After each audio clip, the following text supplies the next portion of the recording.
இப்போ வந்து பார்த்தீங்கன்னா நம்ம கிராமத்து பசங்க இருக்காங்க. இங்கே ரிஷிவந்த் இருக்கான்.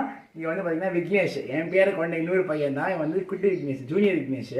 இப்போ இவன் வந்து என்ன பண்ணுறான் அப்படின்னு பார்த்தீங்கன்னா 2 பேருக்கும் வந்து பார்த்தீங்கன்னா புளி சாதம் பண்ணியிருக்கேன். அது மட்டும் இல்லாமல் பிஹைண்ட் சீன்ஸில் வந்து பார்த்தீங்கன்னா நம்ம பரணிதரன் இருக்காரு, அப்புறம் வந்து ராகவன்லாம் இருக்காங்க. ஸோ அதனால வந்து இப்போ எல்லாருக்கும் வந்து பார்த்தீங்கன்னா நம்ம கோவில் புளி வந்து வீட்டு முறையில் செஞ்சுருக்கோம். அதான் கொடுக்க போகிறேன். சாப்பாடு ரெடியாடா? ரெடி. ரைட்டு, இங்கே ரெடி ஆகிடுச்சு.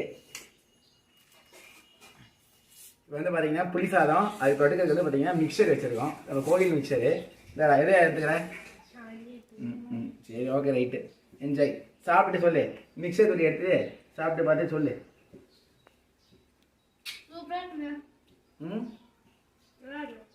பிடிச்சிருக்கா? அம்மா புளிசாதமே அம்மா சாப்பிட மாட்டேன் அப்படின்னு சொன்னீங்க.